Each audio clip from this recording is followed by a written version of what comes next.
Olá pessoal, professor Cristiano voltando aqui para mais uma aula de filosofia, né? A gente estava falando sobre o Aristóteles, vamos continuar.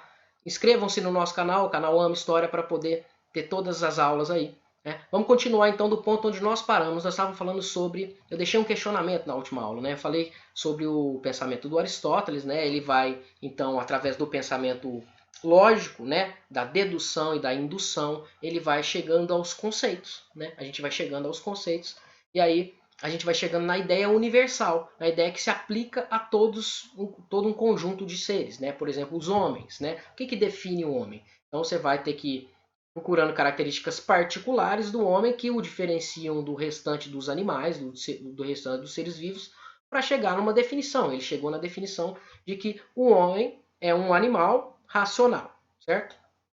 Isso é uma definição feita pela indução e pela dedução, tá? Mas aí então ele está partindo de casos específicos para atingir um conceito. E aí eu perguntei para vocês se isso era diferente do Platão, né? Se ele não estava, se ele estava acompanhando o raciocínio do Platão ou não. Vamos ter a resposta para isso na aula de hoje? Vamos lá então. Continuando então a nossa aula, nós entramos agora na metafísica do Aristóteles, tá? A metafísica começa, para a gente compreender a metafísica, começa com uma análise do universal. Né? O que é os conceitos universais? O que são os conceitos universais? Né? O universal é um predicado que se aplica a muitos sujeitos, né? E é uma abstração, segundo Aristóteles. O universal ele não existe por si só, ele existe apenas no individual ou, como ele chama, no particular. Tá? Então, vamos supor, por exemplo, que eu afirme que existe uma coisa chamada jogo de futebol. Existe um futebol, certo? Todo mundo vai concordar. Não, existe futebol. Beleza. Aí eu vou falar assim, tá, mas o futebol pode existir sem os jogadores de futebol? Não, né? O futebol só existe porque existem os jogadores de futebol, porque existe a bola de futebol, porque existe o campo de futebol e esse conjunto faz surgir o que nós chamamos de futebol, né? Outra ideia aí, por exemplo, uma rosa, né? Eu falo para vocês assim, pensa numa rosa, né? Todo mundo pensou aí numa rosa, tá? Você só sabe o que é uma rosa porque você já tem um conhecimento do que é a planta, né? Do que é um conjunto de plantas, né? Que é o conjunto da área maior, que seria aí a botânica, né? Então você já tem, né? Flor, planta, botânica, tudo, você já tem o conhecimento. Uma coisa só existe porque você já tem o conhecimento sobre ela baseado na sua experiência, tá? Ele fala então, por exemplo, ó, que existe uma coisa chamada paternidade, tá? O que é a paternidade? A paternidade só existe, o conceito de paternidade só existe porque existem pais reais, tá? Existem realmente pessoas que têm filhos, né? Então existem pais. Outra coisa, o conceito de doçura, né? Vamos pensar nos conceitos mais abstratos. Doçura existe. Por que a gente sabe o que é uma coisa doce, né? Por quê? Porque existem coisas que são doces, né? Então a partir das coisas doces, a gente tira aquele conceito abstrato que é a doçura, né? Ou, por exemplo, vermelhidão, né? A gente só pode falar que existe uma coisa vermelhidão porque existe um conceito de vermelhidão porque existem coisas vermelhas, né? Então, ele fala que o universal só existe porque existem as coisas particulares que têm essas características, tá? Então, o universal ele é uma abstração de características em comum de várias coisas particulares. Quando ele fala isso, ele está indo de frente com o pensamento do professor dele lá, do Platão. Né? A teoria das ideias do Platão dividiu o mundo em dois, lembram? O mundo sensível e o mundo inteligível.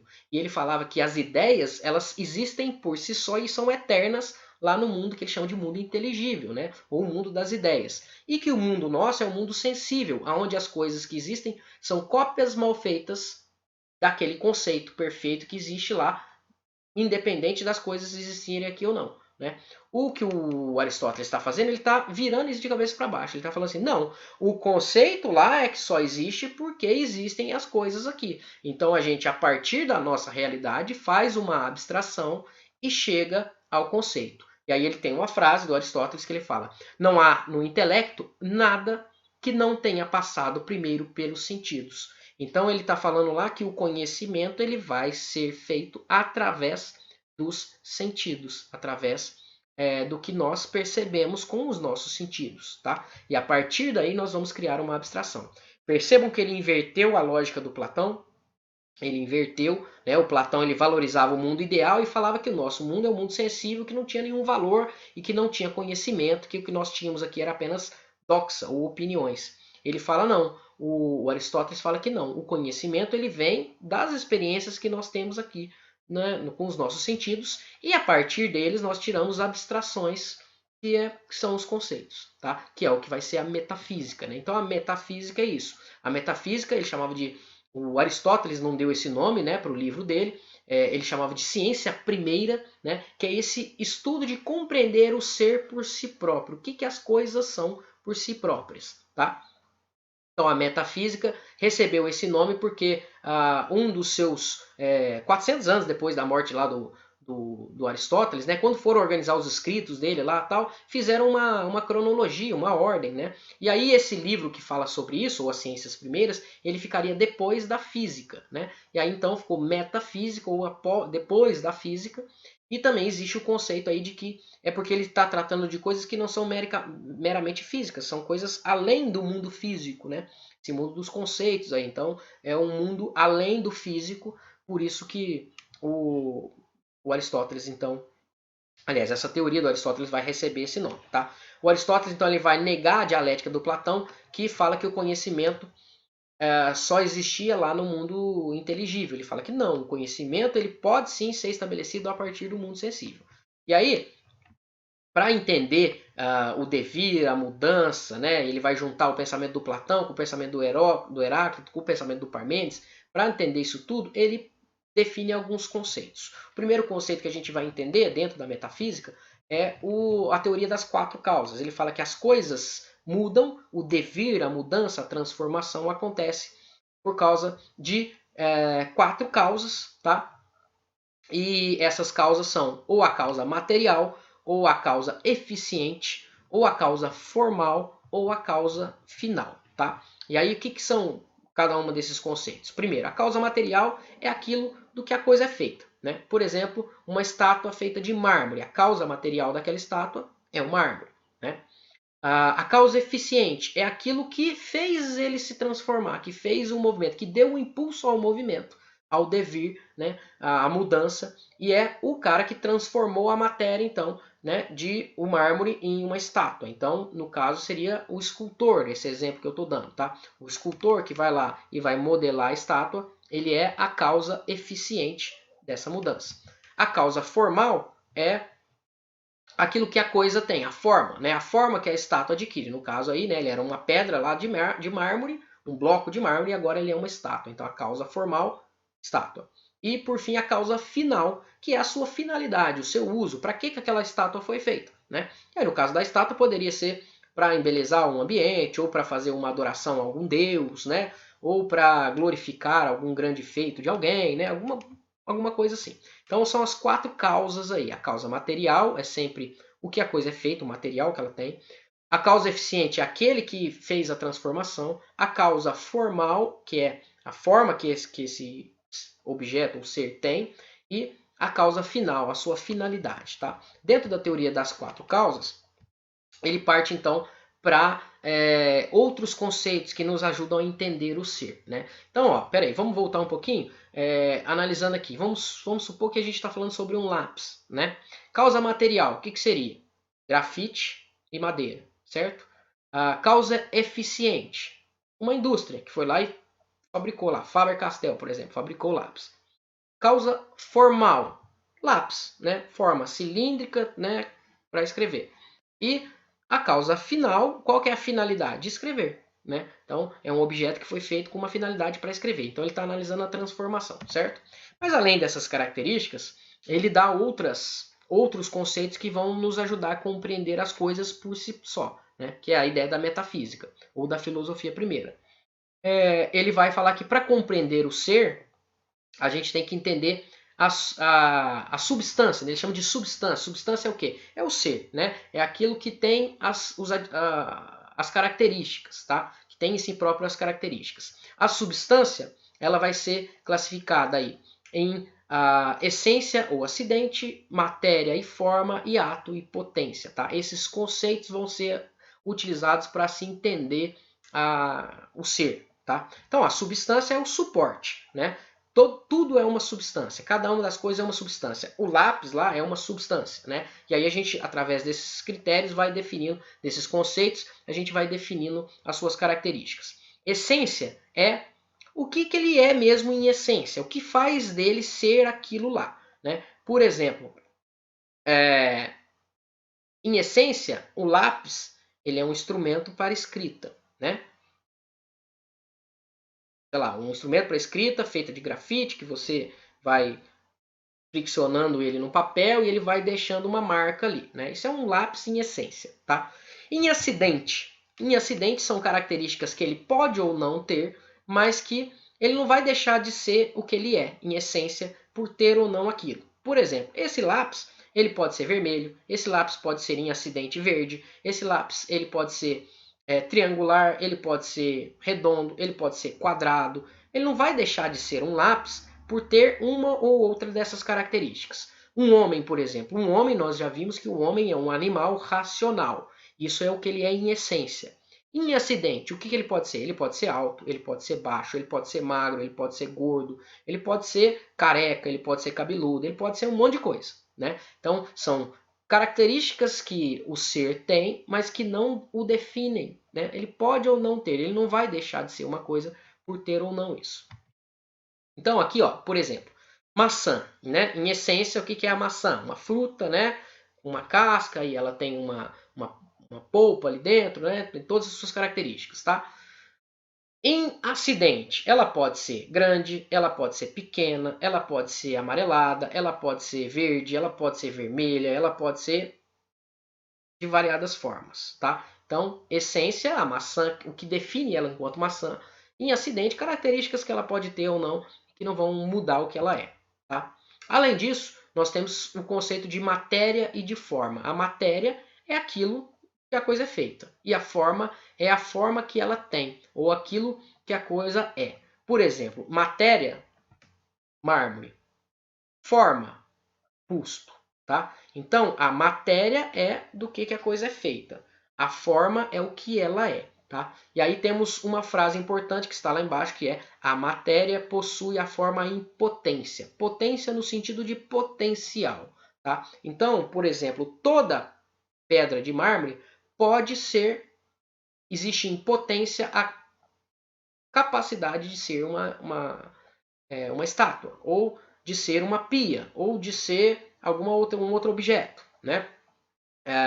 Uma madeira, né? Ela tem em potência a capacidade de ser uma porta, ou uma carteira, né? Ou um lápis, né? Ou um guarda-roupa, ou qualquer coisa, né? Então, a matéria possui em si a potência de ser outras formas, tá? Então possui as várias formas em potência, tá? Estuda porque ele está entendendo o ser por si próprio.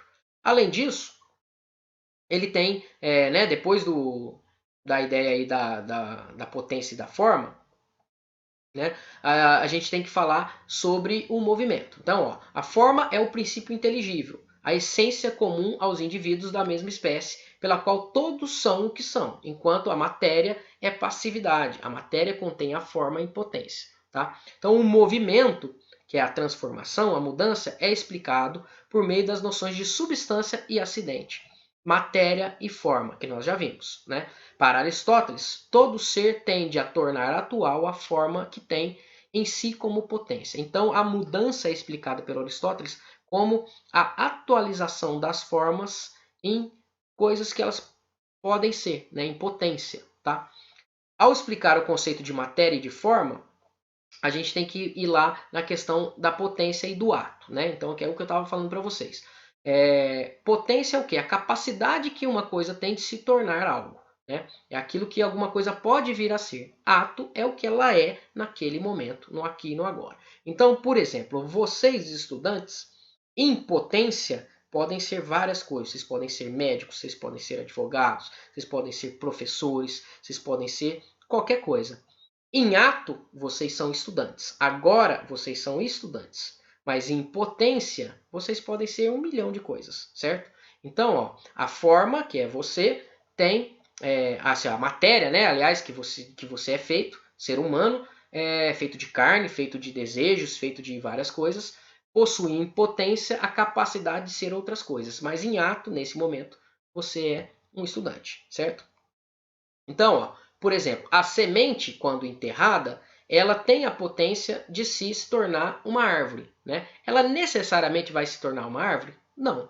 Existe uma série de questões que vão entrar em jogo aí. Ela tem que ser plantada num solo fértil, ela tem que receber lá a água da chuva, ou, né, ou alguém ir lá e regar, tal, né? Ela tem que ter os nutrientes, tal, para ela poder se transformar na árvore. Mas ela já tem em si essa potencialidade, tá? Assim como vocês têm a potencialidade de passar em qualquer vestibular, de ser o que vocês quiserem, né?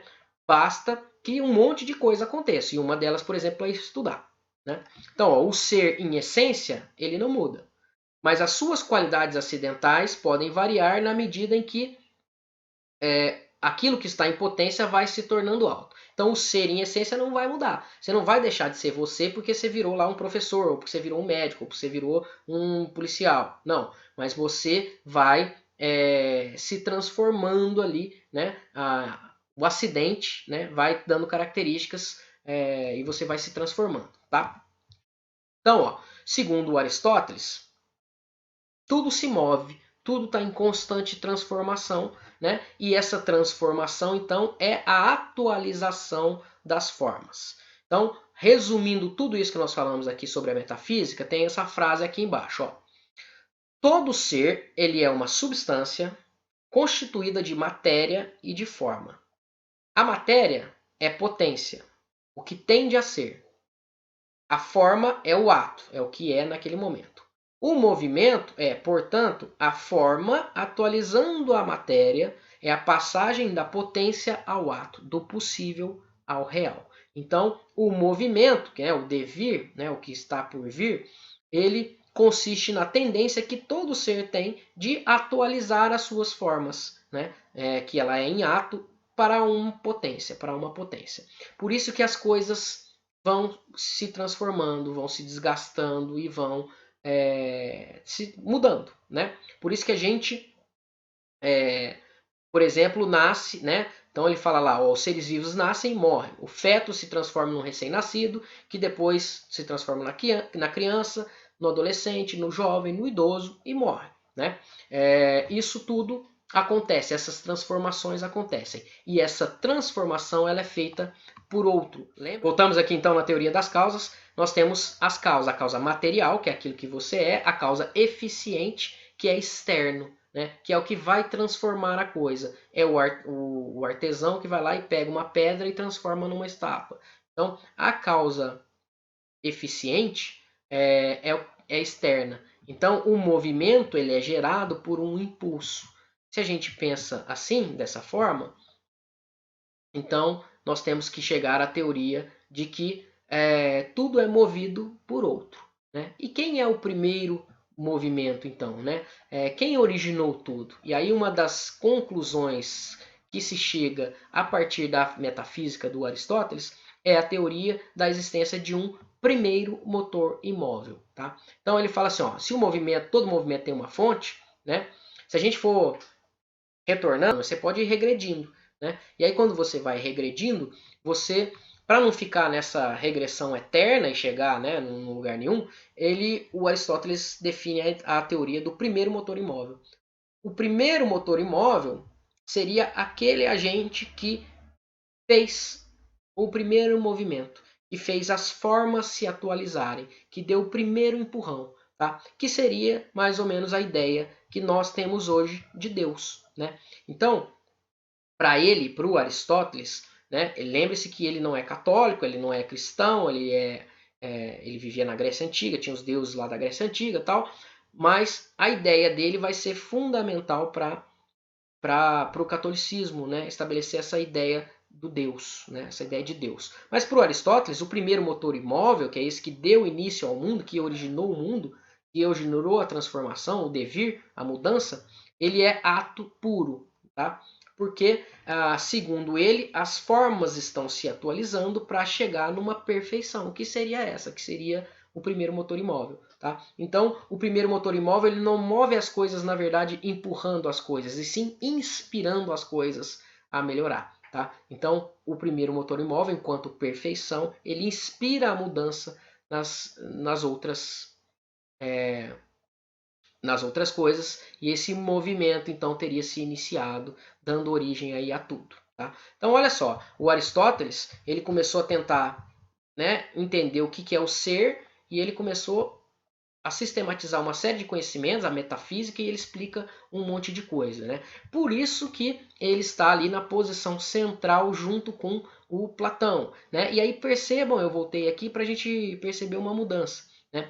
Se vocês observarem lá no centro dessa imagem, nós temos o Platão apontando para cima e o Aristóteles está com a mão para baixo, apontando para baixo. Por que isso? Por causa da teoria dos dois. O Platão acreditava que a perfeição estava lá no mundo das ideias, no mundo inteligível. O conhecimento, a episteme, só era possível através do mundo inteligível.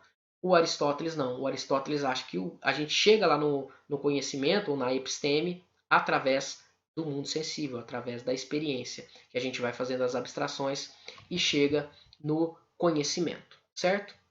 Então é isso, meninos. Encerramos a nossa aula aqui. Lembra-se sempre lá de se inscrever no canal, tá? O canal Ama História. E a gente volta aí o mais breve possível com mais aulas para vocês. Um abraço e até mais.